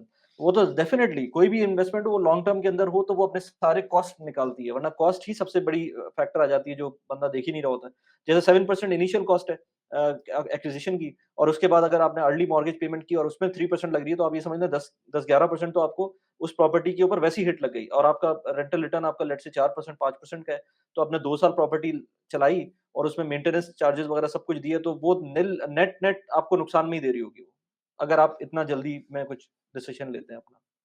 जी, मेरा जो है पर्सनली ये ख़्याल है कि अगर आपकी जितनी कोई भी प्रॉपर्टी परचेज़ करें, कम से कम 10 साल के लिए उसका जो है आप फ़िगर रखें कि बेसिकली अगर जो आपको आपका विज़न होना था, ये 10 साल का होना चाहिए, बिल्कुल। जी, जी, एटलीस्ट 10 ईयर्स से पहले जो 10 ईयर्स का आप करें और 5 साल का तो आप रखें ही बेसिकली। अगर आप 5 साल से पहले कर रहे हैं, तो ये बड़ा चांस होता है उसमें कि आपके पास लॉस में हो, क्योंकि मार्केट का भी जो है ना, जैसे अभी करंटली जो है, अब जैसे डाउनवर्ड ट्रेंड पे, तो इस वक़्त जो है आपका जो जो आपका बेसिकली का सेलिंग प्रेशर है, आपका स्टॉक मार्केट पे भी और बाकी रियल एस्टेट पे भी जो है वो डिक्लाइन कर रही है।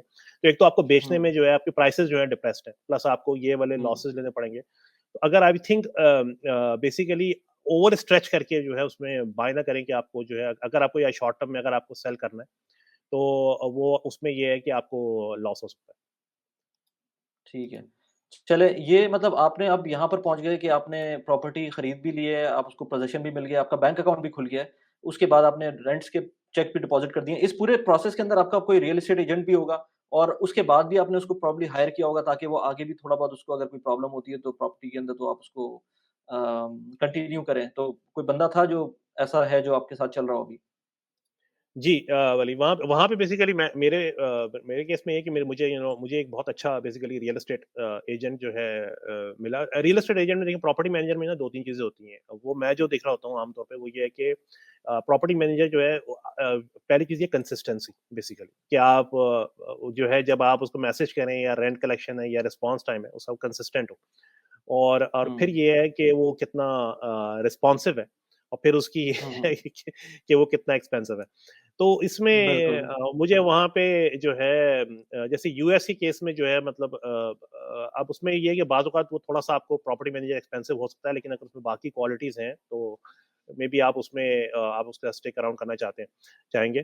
तो आई थिंक यूएई के केस में मुझे तो I I found a very good property manager, तो जिसने आई थिंक उन्होंने ही मेरी बेसिकली हेल्प की थी इसके लिए, और जो रेंट वगैरह करने के लिए, and he was really good and professional. तो उसमें राइट। जो उसके 2-3 जो बेसिकली वहाँ पे जो ड्यूटीज़ हैं, और आई थिंक जो यूएई के अंदर एक और चीज़ है कि जो प्रॉपर्टी मैनेजमेंट की जो ड्यूटीज़ हैं, वो थोड़ी लाइट वेट है कंपेयर टू आपके यूएस से, क्योंकि वो आपने उन्होंने प्रॉपर्टी को रेंट करना है, जो कि आई थिंक उस पे ड्यू डिलिजेंस करनी है। प्लस उसके बाद रेंट का चेक, जो रेंट्स के चेक्स हैं वो डिपॉज़िट हो जाते हैं। लेकिन ऑन गोइंग बेसिस पे जो मेरा वो एक्सपीरियंस रहा है, वो यूएई के अंदर मेंटेनेंस कॉस्ट बहुत कम है। कि क्योंकि वहाँ पे जैसे आप अगर यूएस में आप कंपेयर करें, तो यहाँ पे आपका जो जो प्रॉपर्टीज़ हैं बेसिकली वो आपकी लकड़ी की बनी हुई है। तो उसमें आपका एज आउट फैक्टर है, वेदर का फैक्टर है बहुत ज़्यादा। आपको जैसे अगर आप हुँ, हुँ। डैलस में हैं, तो वहाँ पे आपका इस वक़्त देखिए आप कितने हरिकेन और बारिशें अच्छा, वगैरह हो रही हैं। टॉपिक के ऊपर वैसे अब मैं आता हूँ इस टॉपिक के ऊपर, जस्ट पहले उसको क्लोज़ कर दें कि लेट्स से आपका अब इस वक़्त क्या सिचुएशन है? आपने उ उसको रखा हुआ था प्रॉपर्टी मैनेजर को, आपका टेनेंट भी मौजूद है, वही टेनेंट अभी तक चल रहा है, और कोई सीमलेस प्रोसेस है, सब कुछ आपके चेक्स आ रहे हैं आपके पास, और आप ऑपरेट कर लेते हैं बैंक अकाउंट अपना, यहाँ की कोई पेमेंट्स-वेमेंट्स है तो वो बैंक अकाउंट के थ्रू कर देते हैं, रेंट के चेक्स आपके यहाँ पर आ रहे हैं। प्रॉपर्टी आप कह रहे थे कि आपने मॉर्गेज भी खत्म कर दिया है।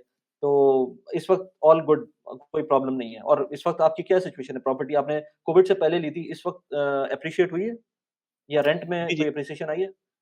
जी, सो प्रॉपर्टी मैनेजर का ये है कि बेसिकली आई थिंक वो इस वक़्त प्रॉपर्टी को वो उसने रेंट आउट कर दिया हुआ है, रेंट कलेक्ट कर लिया हुआ है, और अगर सर्विस कॉल्स आती हैं तो उसको जो है वो मैनेज कर रहा है। So there there is no issue at all.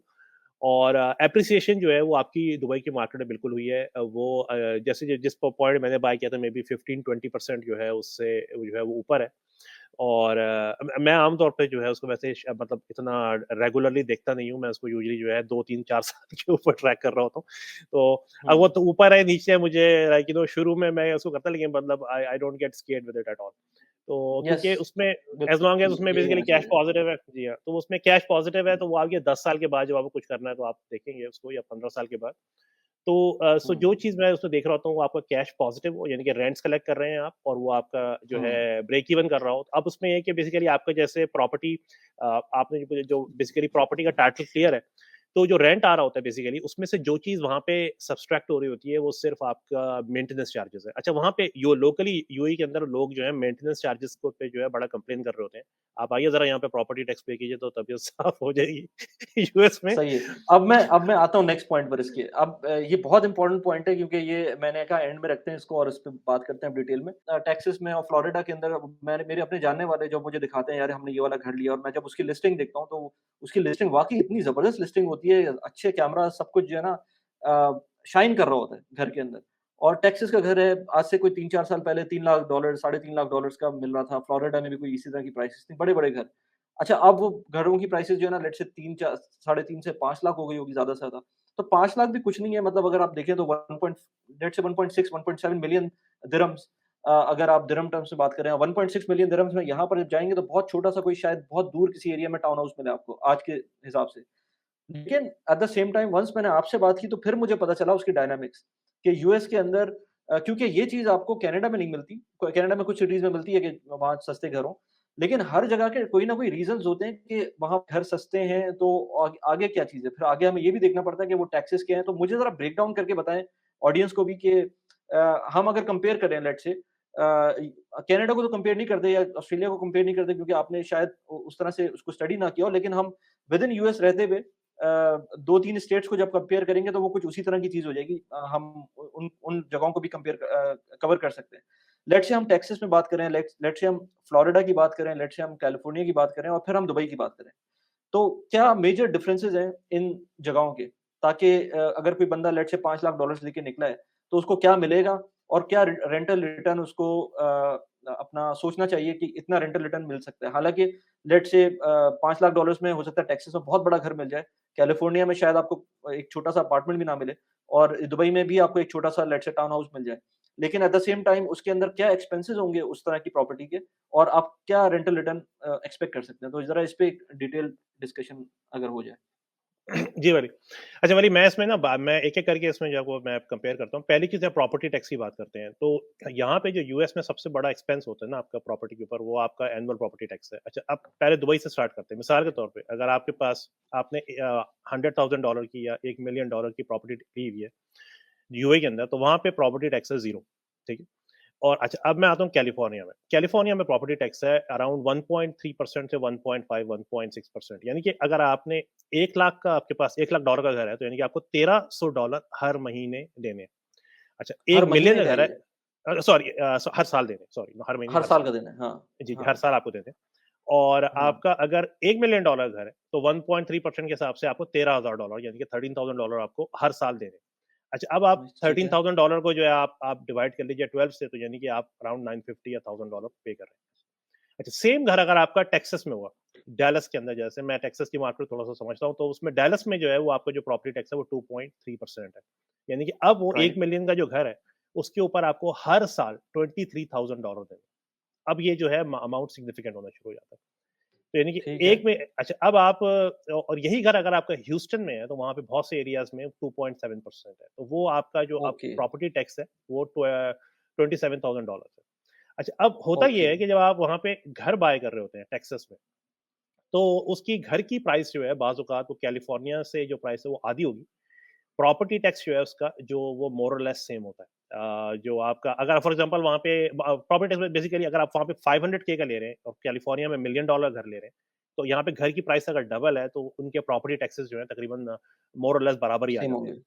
ठीक तो है। अच्छा डबल एक यानी कि सॉरी आई बेसिकली एम जी, इंटरप्टिंग हियर लेकिन जी। एक और चीज़ मुझे एक और ख़्याल आया कि ये जो जो जो टैक्सेस आप बता रहे हैं on the value of the house, तो ये जो वैल्यू ऑफ द हाउस होगी ये कौन डिसाइड कर रहा होगा और लेट्स से क्या होगी? लेट्स से मैंने 10 साल पुराना घर है और मैंने एक नया घर खरीदा है, टैक्सेस में लेट्स से नया घर है या पुराना घर है, तो इस केस में क्या होगा ये? वैल्यू कौन डिसाइड अच्छा करेगा? अच्छा, इसमें देखिए ये जो है ये परचेज़ जो स्टार्ट होती है ये परचेज़ प्राइस से होती है आपकी। यानी कि फॉर ठीक एग्ज़ाम्पल है, आपने आज अगर टेक्सास में खरीदा है घर 5 लाख का, तो उस 5 लाख का आपसे 2.3% जो है बेसिकली लेंगे। यानी कि आपका सही है। 23,000 डिवाइड बाय 12 कर ले तो बेसिकली बाय 2 कर ले तो ये तकरीबन 12,000 के करीब जो है आपको साल के आपको देने पड़ेंगे उसमें। तो परचेज़ प्राइस पे ठीक है। कैलिफ़ोर्निया में भी जो है वो ऐसे ही है कि परचेज़ प्राइस पे। अच्छा, फिर हुँ, उसके हुँ। बाद वो होता ये है कि जै अगर प्रॉपर्टी की प्राइस इंक्रीज़ हुई है तो उसको वो हर साल जो है थोड़ा-सा ट्रू अप करके ऊपर ले आते हैं। एग्ज़ैक्टली वो नहीं होती। मिसाल के तौर पे अगर आपने 5 लाख का लिया है, अगर अगले साल 6 लाख की हो गई है प्रॉपर्टी, तो उसको उस पे कैप होता है, वो आपसे मे बी सवा 5 लाख पे प्रॉपर्टी टैक्स लेंगे या 540 पे लेंगे और फिर इवेंचुअली वो 2, 3, 4, 5 साल के बाद आहिस्ता-आहिस्ता करके ऊपर आ जाएगा। तो वो स्टार्ट जो है वो परचेज़ प्राइस से होता है। अच्छा, इसमें जो एक डिस्पैरिटी आती है, बड़ी इंटरेस्टिंग होती है। मिसाल के तौर पे कैलिफ़ोर्निया में ही होता है कि एक आदमी जो है, वो एक आपने घर लिया हुआ है अगर 10 साल पहले, तो आप उसपे अगर फॉर एग्ज़ाम्पल आपने लिया घर जो है 400,000 का, वो घर आज जो है मे बी मिलियन डॉलर से ऊपर है, लेकिन जो प्रॉपर्टी टैक्स आप पे कर रहे होंगे वो ट्रू अप करने के बाद शायद 600 या 650 पे हो। कंपेयर टू अगर आप वो घर बेच के दोबारा बाय करेंगे, तो वो आपका जो नंबर है वो रीसेट हो जाता है राइट अवे। तो प्रॉपर्टी टैक्सेस जो जैसे बेसिकली अगर आपने लॉन्ग ड्यूरेशन के प्रॉपर्टी को होल्ड किया हुआ है, तो प्रॉपर्टी टैक्सेस जो है कैलिफोर्निया में इतना फास्ट कैच अप नहीं करते कंपेयर टू टेक्सास के। एक तो वो होते वहाँ पे जो है ऑलमोस्ट डबल है, और फिर उसके बाद वो जो उसको ट्रू अप करते हैं वो बहुत ज़्यादा होता है। तो इससे होता ये है कि जब आप उसको देख रहे होते हैं, फॉर एग्जांपल आपने एक घर को रेंट किया कैलिफोर्निया में $2,000 का, मैं सब मिसाल ले रहा हूँ एप्पल टू एप्पल, अगर $2,000 का ठीक है, सेम घर आपने ठीक है, टेक्सास में आपने रेंट किया $2,000 का, तो आपकी जो ठीक है। रेंटल यील्ड है वो कैलिफोर्निया में ज़्यादा होती है, क्योंकि यहाँ पे आपका प्रॉपर्टी टैक्स जो है वो कम है यूजुअली जो है, और और कंपेयर सिग्निफिकेंटली टू कम है। जी, सिग्निफिकेंटली कम है। इसमें जो है, और टेक्सास में जो है, टेक्सास में अब अभी इस वक़्त तो इतना ज़्यादा है कि वली वहाँ पे बेसिकली आप आई डोंट थिंक कि वहाँ पे इस वक़्त जो है आप कहीं पे भी most most of the areas में अगर आप लेंगे, तो क्या प्रॉपर्टी को कैश पॉज़िटिव करना मुश्किल है। 2 रीज़न्स की वजह से, एक तो इंटरेस्ट रेट जो है बहुत ज़्यादा है, और दूसरा जो आपका ये प्रॉपर्टी टैक्स जो है वो बहुत ज़्यादा है। तो होता ये है कि आप हुँ, बेसिकली रेंट लेके जो है प्रॉपर्टी टैक्स इंश्योरेंसेस और जो है आप मॉर्टगेज पे कर रहे होते हैं, और इस वक़्त तो आप नेगेटिव में होंगे बेसिकली। नेगेटिव में तो होंगे, सही है। तो इस वक़्त तो ब्रेक इवन की इक्वेशन जो है इस करंट रेट पे जो है बहुत मुश्किल है। तो ये पहली चीज़ है बेसिकली जो प्रॉपर्टी टैक्स की, जो आपकी दुबई के केस में बहुत अट्रैक्टिव है। अच्छा, अब हुँ, इसमें क्या होता है कि एक दुबई के केसेस में जो है आपका जो वहाँ पे अगर आप अपार्टमेंट कॉम्प्लेक्स को कंपेयर कर रहे हैं बाजू का, यहाँ पे सिंगल फैमिली जो घर है वो यानी कि आपका स्टैंड अलोन जो है, जिसकी वॉल्स शेड नहीं है, और आपके पास अपनी लैंड है, तो उसके अंदर यहाँ पे एचओए जो है बहुत कम होती है, बाजू का होती ही नहीं। अच्छा, दुबई के अंदर क्योंकि अगर आपका कोई टावर है या वहाँ पे, तो उसमें आपकी जो जो होम एसोसिएशन फीस है, सॉरी, जो मेंटेनेंस फीस जिसको बोलते हैं वहाँ पे, यहाँ पे हम उसको हुँ, हुँ, होम एसोसिएशन फीस बोलते हैं। तो हुँ, वहाँ हुँ। पे मेंटेनेंस फीस जो है वो आपकी ज़्यादा है, लेकिन वो बेसिकली ऐसे है कि जैसे आपकी मैंने बताया मरीना में आपकी तकरीबन 20 दिरहम पर स्क्वायर फीट है एवरेज, स्क्वायर या फीट है। आपकी जी, और यहाँ पे जो है आपकी जेएलटी में आपकी 15 दिरहम्स पर स्क्वायर फीट है। लेकिन आप स्टिल जब मैच करेंगे ये ना। डेवलपर पे भी डिपेंड करती है। सिर्फ़ इस पे नहीं होता। अब मैं आपको बताऊँ इसमें कुछ एरियाज़ में जो हाई एंड डेवलपर्स हैं, वो फर्दर थोड़ा-सा टॉप अप कर देंगे प्राइस को। लेकिन कुछ एरियाज़ में मैंने देखा है जो हल्के डेवलपर्स हैं, वो भी बढ़ा देते हैं। वो एक तरह से एक्सप्लॉइट कर रहे होते हैं आपको। मतलब उनकी कोई औकात नहीं है इस तरह की कि वो 20 दिरहम लें। मैं ऐसे डेवलपर को जानता हूँ, नाम नहीं ले रहा मैं अभी, लेकिन ऐसे डेवलपर को जानता हूँ जो एक फुरजान के एरिया में एक डेवलपर है जो कि 20 दिरहम्स ले रहा है। जबकि ना बिल्डिंग के अंदर वो उस तरह की क्वालिटी है, ना एरिया कोई ऐसा बहुत ज़बरदस्त किस्म का है कि उसकी वजह से उसकी वो 20 दिरहम्स की फीस है। लेकिन at the same time Greens में एमआर की एक प्रॉपर्टी है, वो भी 20 दिरहम की मिल रही है। आई मीन स्क्वायर फीट पर उसके ऊपर जो उसकी मेंटेनेंस है। तो ये थोड़ा-सा डिपेंड करता है डेवलपर के ऊपर भी। थोड़ा ऐसे कुछ डेवलपर्स कभी-कभी जो है ना आपको चूना भी लगा रहे होते हैं। आप ठीक कह रहे हैं बिल्कुल। तो वो बिल्कुल है आपके। तो अब इसमें अच्छा वाली वाली बात ये है कि अब आप लेट्स से कि आप एचओए को निकाल, जैसे आपकी मेंटेनेंस फीस है आप दे भी देते हैं ना, तो आप स्टिल उसको अगर यूएस से कंपेयर करते हैं ना, तो वो यहाँ पर मिसाल के तौर पे अगर आप एक आपने घर लिया हुआ है, तो आप उसपे मैंने बताया जैसे डैलस में, तो आप उसमें 500 के की प्रॉपर्टी पर जो है आप 12,000 $13,000 जो है वो दे रहे होते हैं आपका जो प्रॉपर्टी टैक्स है। अगर लेट्स से $12,000 है 500 के की प्रॉपर्टी पे, राइट? तो it's like $1,000 per month, right? अच्छा, दुबई के अंदर जो आपकी जो वो घर होगा शायद उसपे 2 और $300 बनती है आपकी जो एसोसिएशन फीस है। तो वो स्टिल प्रॉपर्टी टैक्स के जो है वो कंपेरेबल नहीं है। अच्छा, दूसरा जो इश्यू आता है आपका, जैसे यहाँ पे जो या अमेरिका में जो घर हैं सारे लकड़ी के बने हुए हैं, इनमें मेंटेनेंसेस आती हैं हुँ, आपकी बहुत सारी। तो हुँ, आपकी मेंटेनेंस हुँ, कॉस्ट बहुत ज़्यादा होती हैं इधर। आपकी अगर जैसे प्रॉपर्टी 15-20 साल पुरानी है या 30 25 साल पुरानी है, तो उसमें आपकी मेंटेनेंस कॉस्ट सारी होती हैं। आपका एसी खराब हो गया, ये हो गया। वो सारी आपके वहाँ पे एसी फॉर एग्जांपल अगर आपको रिप्लेस करना है एक प्रॉपर्टी का डैलस में 15 साल के बाद, 20 साल के बाद, तो वो आपका $15,000 में आप उसको रिप्लेस कर रहे हैं, राइट? अब यूएई के अंदर हुँ। वो जो है आपकी जो प्रॉपर्टी है उसके अंदर वो सेंट्रल चिलिंग है, तो आपकी वो कॉस्ट एज़ अ लैंडलॉर्ड जो है वो आपकी वो लायबिलिटी कम हो जाती है। क्योंकि वो आपका मेंटेनेंस पे थोड़ा बहुत एक्सपेंस जा रहा था वो। वो जो जी, मेंटेनेंस जा बिल्कुल। रही थी उसके अंदर थोड़ा बहुत वो जा रहा था। एग्ज़ैक्टली। तो ये चीज़ें वहाँ पे जो सर्विस कॉल्स हैं और जो मेंटेनेंस फीस है, अच्छा फिर इंश्योरेंस को मैंने सॉरी टच नहीं किया। यहाँ पर इंश्योरेंस जो है बहुत ज़्यादा है अभी इस वक़्त, और अभी जैसे आप डैलस की बात कर रहे हैं, वहाँ पे हरिकेन आ रहे हैं। अभी मैं आपको बताता हूँ, मेरी मेरी इंश्योरेंस जो है डैलस में, अभी मैं हैरान हो गया देख के।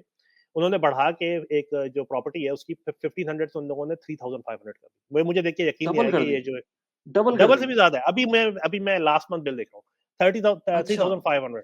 अच्छा, मैंने दूसरी इंश्योरेंस कंपनी को कॉल किया, वहाँ पे गाइको है, यहाँ पे इंश्योरेंस बहुत बड़ी कंपनी है, उसको मैंने कॉल किया और उसने कहा कि मैंने कहा, मैं सर्च करना शुरू हुआ, तो उसने कहा भाई अभी तो इस वक़्त यहाँ पे इंश्योरेंस लॉक्ड है, हम किसी को दे नहीं रहे।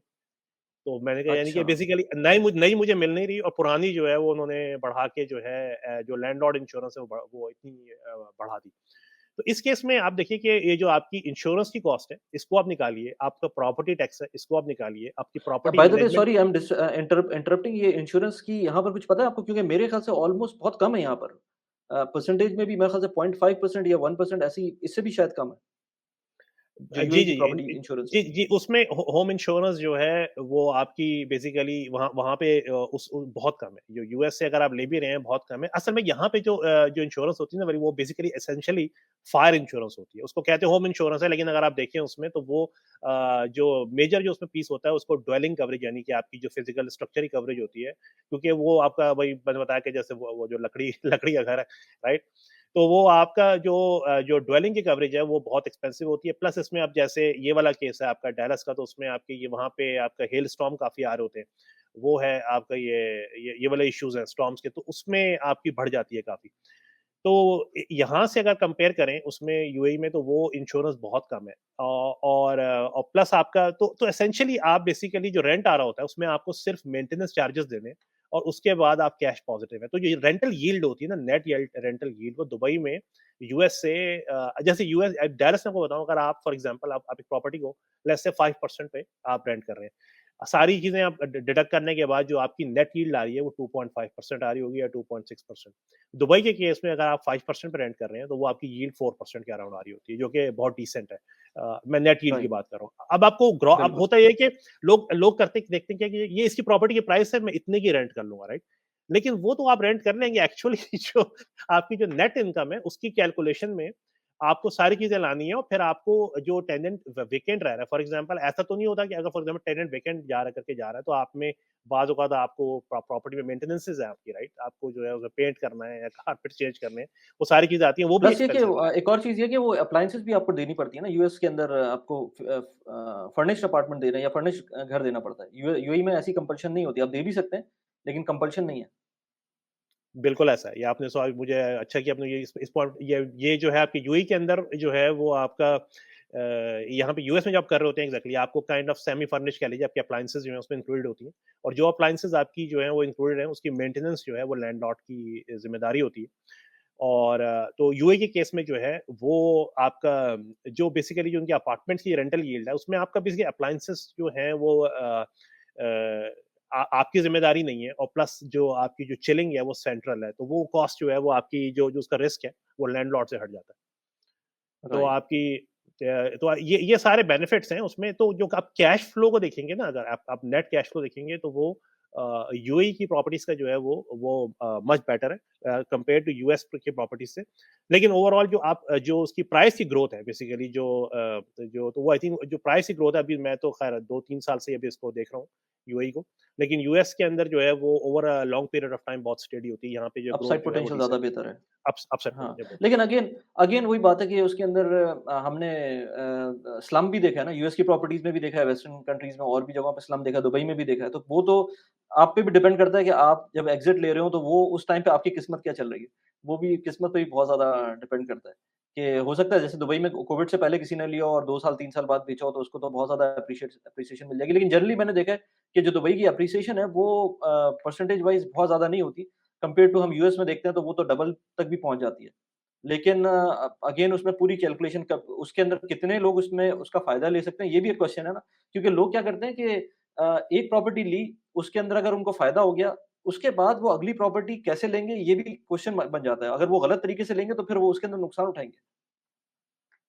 जी, बिल्कुल सही कह रहे हैं। अब देखिए इसमें ओवर लेवरेज जो है ना उससे आदमी को बचना चाहिए। देखिए प्रॉपर्टी ऐसी हो कि आप उसको डाउन टाउन के अंदर मेंटेन कर सकें। फॉर एग्जांपल जब आप लें तो आप आदमी को जो है ना सारे बेसिकली वर्स्ट केस सिनेरियो सोचें। देखिए प्रॉपर्टी आप ले रहे हैं हाँ। उसमें बाज़ू का टेनेंट नहीं मिलता, टेनेंट डैमेज करता है। आपको उसमें रिपेयर हुँ, करनी है। प्रॉपर्टी की प्राइसेज़ नीचे जा रही है। मॉर्टगेज जो है अभी इस वक़्त अगर अच्छा मैं जो एक चीज़ मैं भूल गया था बड़ी इंपॉर्टेंट, वो है आपका fixed versus variable mortgage. US के अंदर हमारे पास जो है 2 हुँ, तरह की मॉर्टगेजेस हैं। उसमें होती है कि आपके पास 30 ईयर फिक्स मॉर्गेज है, इंटरेस्ट रेट आपका 30 ईयर तक मूव नहीं करेगा। 15 ईयर्स फिर फिक्स मॉर्गेज है, 15 ईयर्स तक इंटरेस्ट रेट जो है मूव नहीं करेगा। हमारे पास 5/1 आर्म है, यानी कि आपका वेरिएबल मॉर्गेज है। 5 साल तक जो है वो आपका इंटरेस्ट रेट फिक्स रहेगा, 5 साल के बाद वेरिएबल होगा। इसी तरह से 3/1 है, 2/1 आर्म है, ये 3 साल के लिए फिक्स्ड होगा और 2 साल के लिए फिक्स्ड होगा। तो तो मैं जो इन जनरली जो है मैं तो फिक्स मॉर्गेज ही लेता हूँ उसमें जो है, ताकि आपको पता हो कि आप अपना जो है उसको प्रेडिक्ट कर सकें। यूए के केस में मैं जो एक बात टच करना चाहता हूँ, वहाँ पे वेरिएबल मॉर्गेज है। बेसिकली वहाँ पे आपके पास फिक्स मॉर्गेज नहीं है। और तो आप जब वो ले रहे हैं प्रॉपर्टी, तो आप ये एक्सपेक्ट कीजिए कि जो है अगर आपकी फॉर एग्जांपल अब जो अभी जो हुआ है ये तो बिल्कुल अनप्रेसिडेंटेड था, राइट? कि आपकी जो इंटरेस्ट रेट था वो पहले यहाँ पे 2% पे था और उसके बाद 1 साल के अंदर देखें आप तो वो 7% पे आया हुआ है, राइट? जो प्रॉपर्टी का इंटरेस्ट रेट 7% तो क्रेडिट कार्ड का इंटरेस्ट रेट था। यहाँ पे मैं जब यूएस में 2000 में आया था, मैं तब देखा था एक दफा और उसके बाद अब देखा है कोई 20 में भूल ही गया था कोई ऐसी चीज होती भी है। तो this is completely new, hmm, right?